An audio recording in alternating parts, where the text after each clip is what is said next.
ಹೇ guys ಅಸ್ಸಲಾಮು ಅಲೈಕುಮ್ welcome back to my new video. ಇವತ್ತು ನಾನು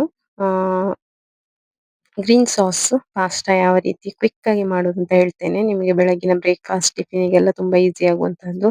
ಸೊ ಅದಕ್ಕೋಸ್ಕರ 2 ಬಟರ್ ತಗೊಂಡಿದ್ದೇನೆ. ಅದಕ್ಕೆ 1 ಟೇಬಲ್ ಸ್ಪೂನ್ ಅಷ್ಟು ಮೈದಾ ತಗೊಂಡಿದ್ದೇನೆ. ಸೊ ತಗೊಂಡು ಎಲ್ಲೊಟ್ಟಿಗೆ ಮಿಕ್ಸ್ ಮಾಡಿ ನೋಡಿ, ಬಟರ್ ಹಾಕಿ ಅದು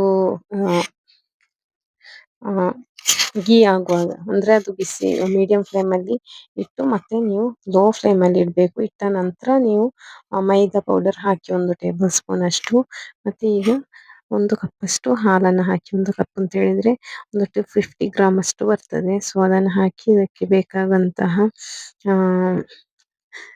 ಸಾಲ್ಟ್ ಮತ್ತೆ chilli flakes, oregano powder, black pepper powder ಎಲ್ಲ ಕೂಡ ಹಾಕಿ ಒಟ್ಟಿಗೆ ಮಿಕ್ಸ್ ಮಾಡಿ, ಮತ್ತೆ ಸ್ವಲ್ಪ ಚೀಸ್, ಮೊಸರೆಲ್ಲ ಚೀಸ್ ಹಾಕಿದ್ದೇನೆ. ಸೊ ನೀವು ಯಾವ ಚೀಸ್ ಬೇಕೋ ಅದನ್ನು ಹಾಕ್ಬಹುದು. ಮತ್ತೆ ಎಲ್ಲ ಒಟ್ಟಿಗೆ ಮಿಕ್ಸ್ ಮಾಡಿ, ಮತ್ತೆ ಅದಕ್ಕೆ ಟೇಸ್ಟಿಗೆ ನಿಮಗೆ ಯಾವ ರೀತಿ ಟೇಸ್ಟ್ ಬೇಕೋ ಆ ರೀತಿ ನೀವು ಹಾಕಿದ್ರೆ ಆಯ್ತು. ಸೊ ಎಲ್ಲ ಕೂಡ ಲೋ ಫ್ಲೇಮ್ ಅಲ್ಲಿ ಇಟ್ಟು ಮಾಡಬೇಕು. ನೋಡಿ ಈ ರೀತಿ.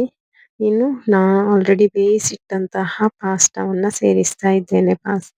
ಅದನ್ನ ಸೇರಿಸಿ ನೀವು ಬೇಯಿಸಿ ಮೊದಲು ಇಡಬೇಕು. ಅಂದ್ರೆ ನೀರನ್ನ ಬಾಯ್ಲ್ ಆಗುವಾಗ ಅದಕ್ಕೆ ಹಾಕಿ ಒಂದು 5 ಮಿನಿಟ್ ಬೇಯಿಸಿದ್ರೆ ಸಾಕು. ಮತ್ತೆ ಅದಕ್ಕೆ ನಾನು